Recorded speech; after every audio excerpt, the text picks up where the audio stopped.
So here's a common question. Do dermal fillers help with acne scarring? Well, the simple answer is yes, but the more complex answer is it depends. Each scar is unique, and really what we're trying to figure out is there something you can do by adding volume that will make the scar less visible? Broadly speaking, there are kind of two types of scars. There are hypertrophic and atrophic scars. So some are protruding from the skin surface and some are recessed into the skin surface. And then there are just kind of complex networks of collagen that you can see a texture on top of the skin.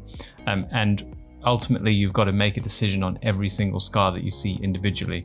And the answer wouldn't be yes or no. It's definitely, it depends. If you have, so for example, an icepick scar where there's an indentation into the surface of the skin and you place a little bit of product just underneath that, that can raise the surface of the skin just where it needs to be. And then that means the light doesn't catch it. So really what we're talking about is the way the light interacts with the skin.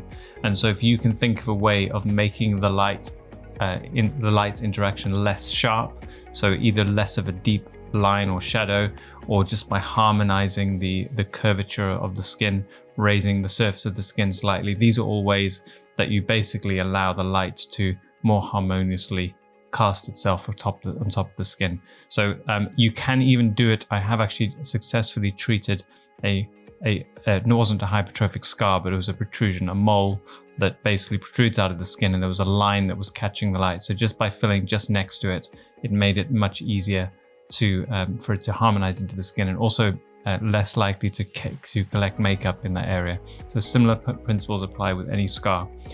You must be careful though. Certain scars you can't add that much volume to. The skin can be quite thick, and sometimes you'll get no difference at all. The other thing to consider is that where the scar meets, where the two parts of the skin have healed, you often get a white line over that. The filler will not change a white line. It will stay a different color.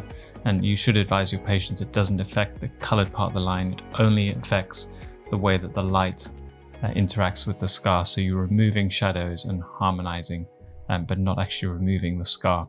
So that helps.